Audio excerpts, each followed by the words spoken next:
Assalamualaikum warahmatullahi wabarakatuh. Perkenalkan, nama saya Agung Kurniawan.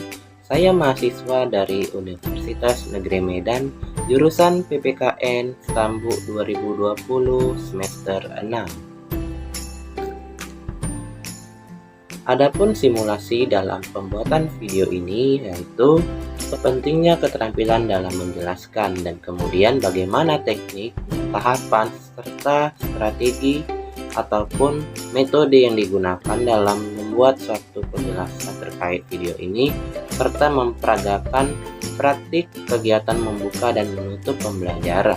Baiklah, simak video ini selengkapnya. Assalamualaikum warahmatullahi wabarakatuh anak-anak semua.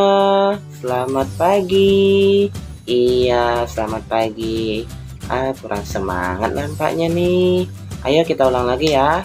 Kalau misalnya Bapak ucapkan selamat pagi, jawabnya pagi, pagi, pagi. Yes, itu ya. Oke. Selamat pagi anak-anak semua. Iya, selamat pagi.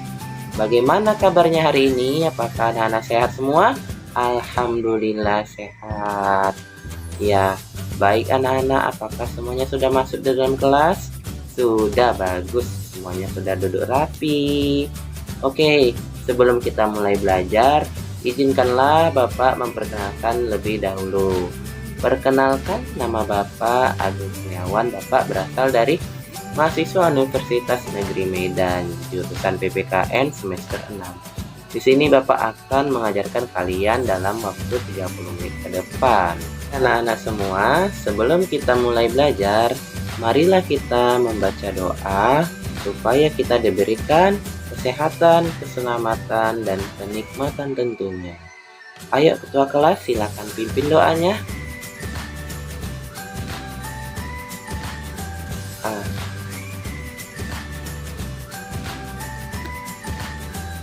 Nah, semoga dalam doa tadi kita diberikan kemudahan, kelapangan waktu, ilmu yang diserap, dan doanya tadi agar dapat dipanjatkan oleh Allah Subhanahu wa Ta'ala. Nah, baik. Nah, sebelum itu, apakah teman-teman semua sudah hadir dalam kelas ini? Iya, Bapak absen dulu ya. Dimas. Mana Dimas? Iya. Ayu? Hadir ya. Panda? Iya, bagus. Dila?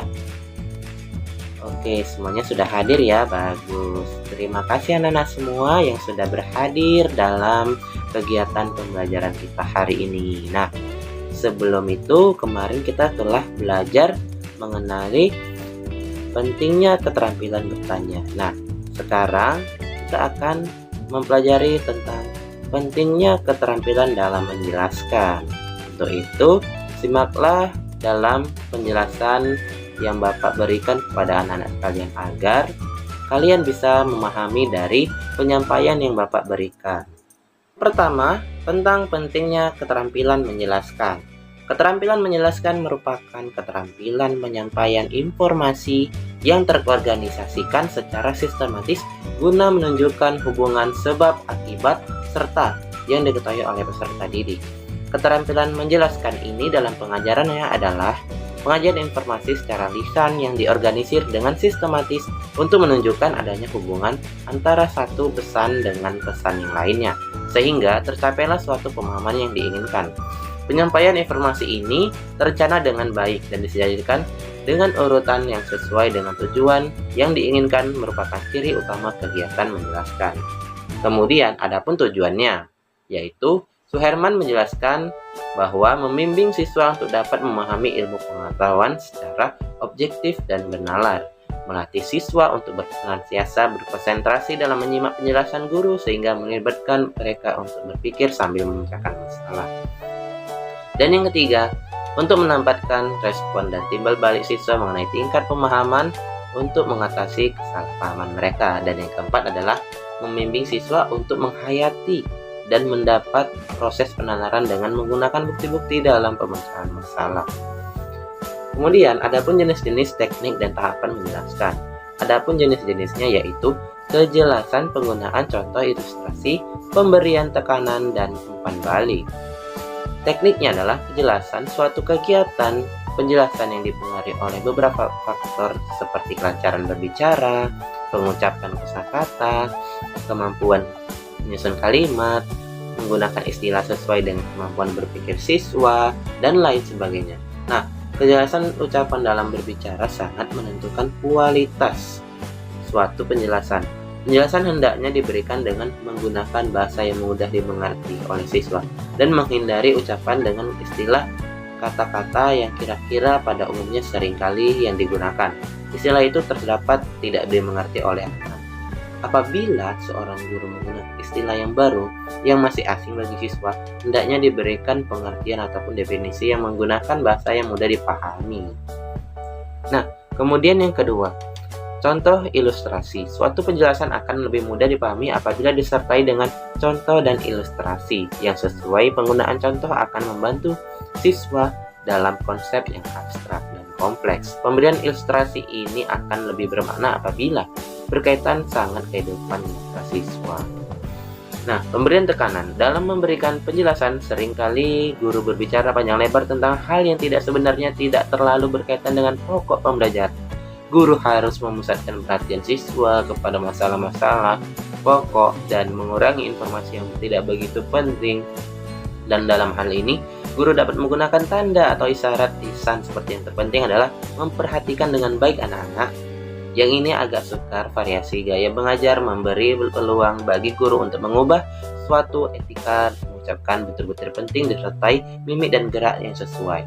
Misalnya, guru memberikan penekanan suatu ketika menyampaikan inti pokok pembelajaran. Nah, umpan balik. Tujuan dari diberikannya penjelasan agar siswa memperoleh pemahaman. Tidak ada salahnya ketika di tengah penjelasan guru meluangkan waktu untuk memeriksa tingkat pemahaman siswa dengan cara mengajukan pertanyaan atau membaca ekspresi siswa ketika menerima penjelasan oleh guru. Salah satu contoh tersebut dapat diajukan adalah, apakah anak-anak sudah paham apa yang ibu sampaikan? Apakah anak-anak sudah paham apa yang bapak sampaikan? Nah, seperti itu misalnya. Nah, kemudian sesuatu yang dianggap menarik akan lebih mudah dipahami dibandingkan dengan hal yang dianggap membosankan bagi siswa.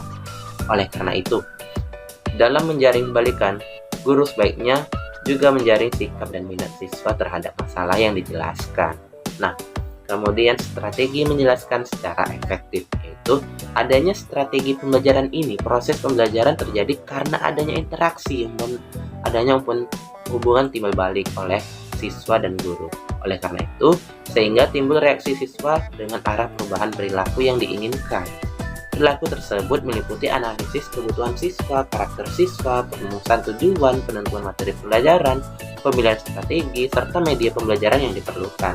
Nah, jadi dalam hal ini strategi pembelajaran tersebut merupakan salah satu unsur yang penting dipahami oleh guru. Strategi pembelajaran ini disusun berdasarkan suatu pendekatan tertentu. Oleh karena itu, sebelum diuraikan tentang strategi pembelajaran, terlebih dahulu akan dikemukakan pengertian pendekatan. Nah, pendekatan ini adalah stimulus siswa untuk merangsang bagi siswa dalam motivasi belajar siswa. Dalam hal ini, guru adalah sebagai panutan keteladanan untuk memberikan contoh yang baik kepada peserta didik. Nah, itulah pentingnya dalam menjelaskan terkait pembelajaran kita pada hari ini. Nah, harapannya dengan anak-anak Bapak sekalian dapat memahami dengan apa yang Bapak utarakan tadi dalam penyampaian tadi, bagaimana kita bisa menjelaskan pemaparan yang telah diberikan oleh guru pada siswa dan beberapa cakupan dalam etika dalam bertanya dan menjawab serta menjelaskan pertanyaan yang telah diberikan oleh guru. Untuk itu, harapannya adalah agar anak-anak semakin giat dalam belajar dan tidak merasa bosan dalam melakukan kegiatan pembelajaran di sekolah. Demikianlah hasil pembelajaran kita pada hari ini. Bapak akhiri dengan Assalamualaikum warahmatullahi wabarakatuh. Selamat pagi anak-anak.